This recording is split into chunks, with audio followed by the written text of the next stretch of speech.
Atribuições. Obrigado, senador Eunício, senador Pedro Taques, demais, senador Jorge Viana, senhores senadores, senhoras e senhores.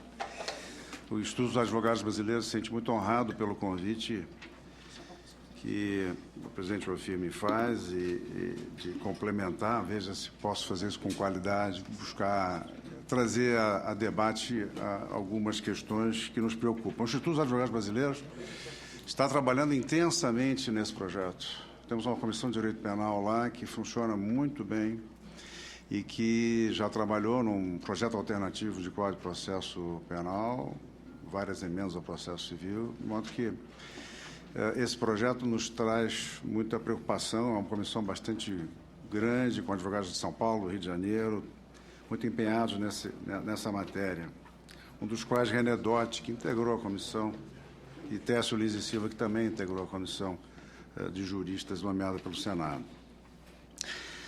Eu gostaria de trazer à reflexão algumas questões pontuais, sem pretensão de discutir 540 artigos, daí porque endosso as palavras do presidente Ofir, no sentido de que creio que a comissão deve deliberar, avaliar a possibilidade de ampliação do prazo de emendas, porque realmente se trata de um documento de extrema importância e que merece maior reflexão dos senhores senadores. Creio que deve estar na cogitação do eminente relator e da presidência avaliar essa possibilidade.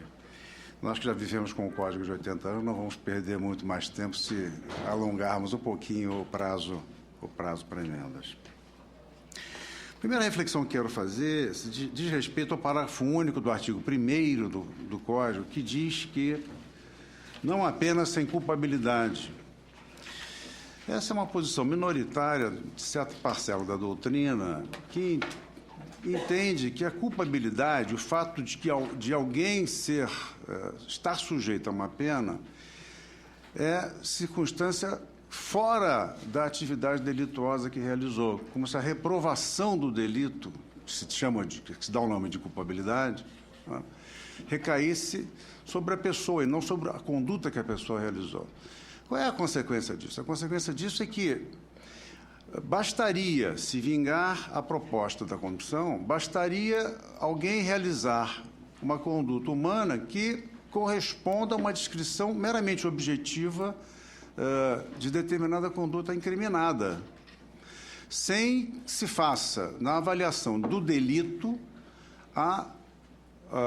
o comportamento do acusado que resultou naquele resultado.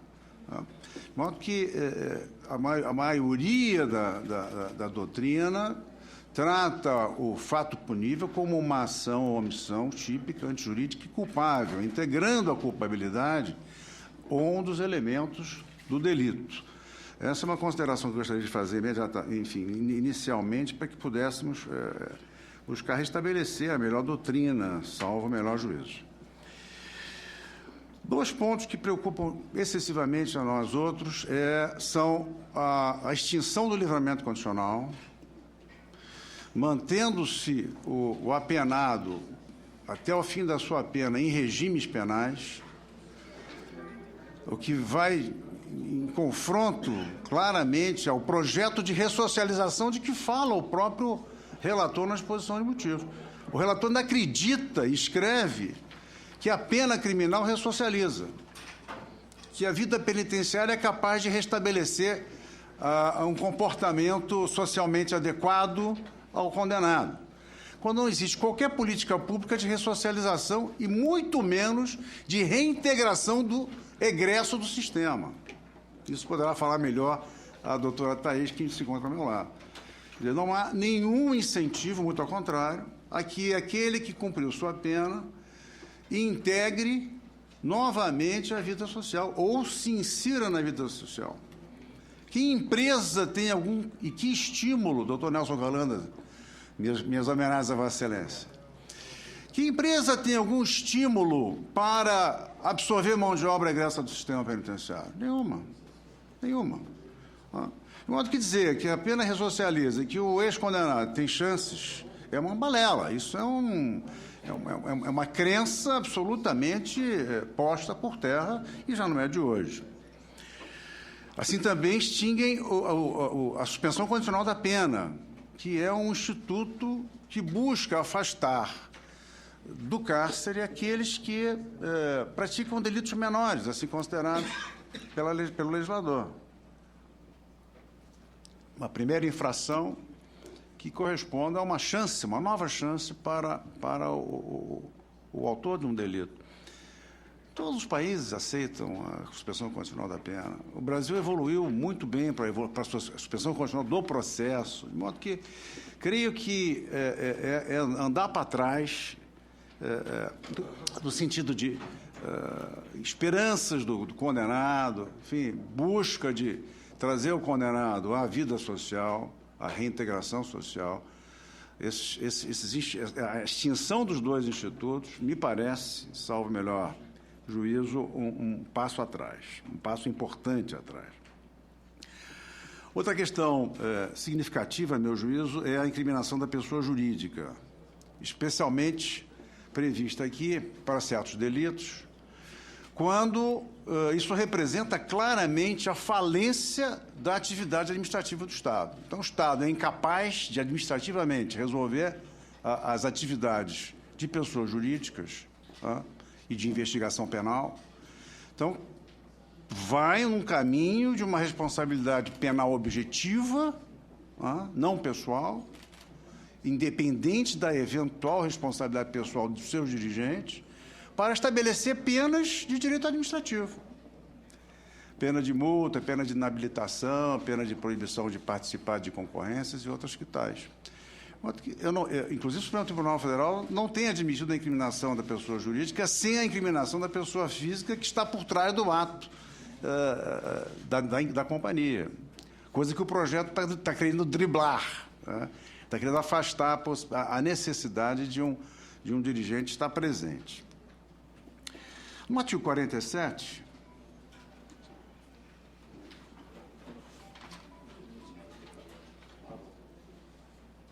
me desculpem, porque a conexão da internet, fala da progressão de regime. Todos estarão sujeitos a um regime até o final de sua pena, segundo a proposta. Eventualmente começa com regime fechado, passa para um semiaberto depois de uma temporada maior do que a atual, e terminará com um regime aberto. Há uma previsão de progressão de regime apenas com metade da pena por um critério, letra A, parte final, se o crime tiver causado grave lesão à sociedade. Eu não consigo entender bem o que seja isso. Eu acho que qualquer crime constitui uma grave lesão à sociedade, já que a estrutura de direito penal está precisamente para punir aquelas violações que mais afetam a sociedade. Mais do que o próprio delito, que delito afeta a sociedade. Não é a vítima, não é determinado interesse, devidamente pensado. Não. Aqui, grave lesão à sociedade, que dá uma possibilidade de arbítrio ao juiz da execução penal muito grande na hora de estabelecer se a progressão será feita num prazo menor ou num prazo maior. Aliás, eu me preocupo profundamente, não sei, presidente, há quanto tempo eu disponho, você me avisará, preocupa profundamente o projeto no sentido de que nós não teremos cadeia para todo mundo. Já não temos cadeia para todo mundo. Se esse projeto vinga, a gente vai crescer as penas e dificultar a progressão de regimes, como está claramente aqui previsto no projeto. Onde que vamos colocar presos? Fazer como fizeram em Santa Catarina, no Espírito Santo, botar em containers, é isso que vai acontecer? E sermos condenados pela OEA por esse tipo de conduta? Não, nós temos uma situação carcerária absolutamente insuportável, transbordante, pior que jardim zoológico, e estamos fazendo um projeto que está encarcerando mais. E, pelo que ouço, há vozes no sentido de ampliar mais ainda a gravidade das penas e dos regimes penais, de modo que É preciso pensar o que vai acontecer com essa população de condenados, né, que já é de 500 mil pessoas, 514 mil pessoas, e eu acho que não temos nem metade de condições de absorção dessas pessoas. Porque vamos ampliar excessivamente essas penas, vamos fazer o Código Penal verá um instrumento de vingança social. Eu acho que a gente precisa pensar um pouco nesses assuntos.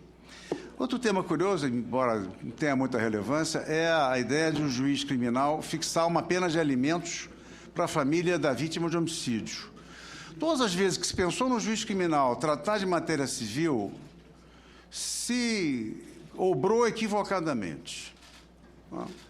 A ideia, inclusive nos juizados especiais havia a possibilidade do juiz fixar algum tipo de penalidade civil, e rapidamente os tribunais afastaram essa atividade dos juízes.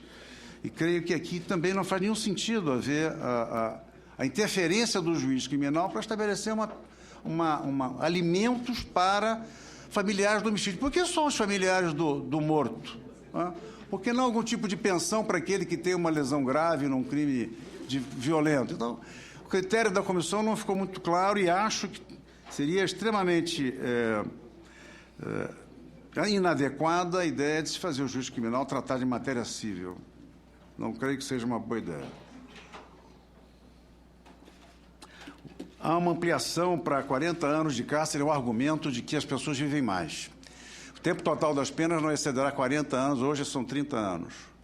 A gente está trabalhando com a ideia de botar as pessoas mais tempo na cadeia.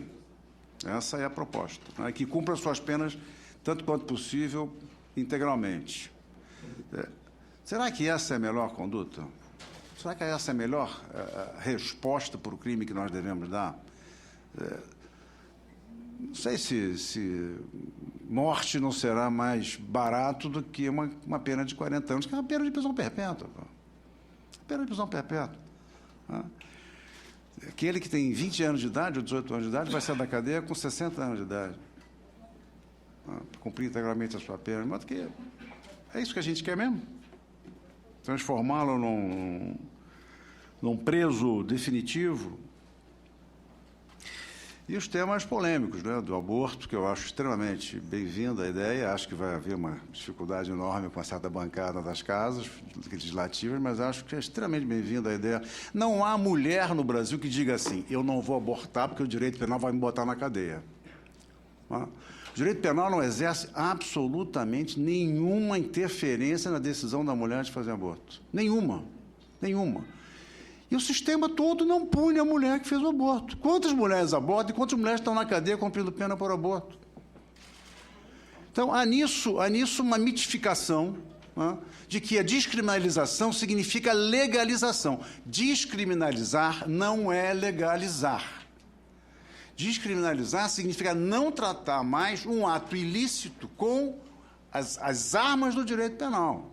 Então, vamos tratar do aborto como um ato ilícito ainda, mas não botar na cadeia a mulher que fez o aborto. Porque nunca pusemos mesmo. É quase como um adultério, é um crime daqueles com o qual a justiça nunca lida. Eu não conheço nenhuma mulher presa cumprindo pena por aborto.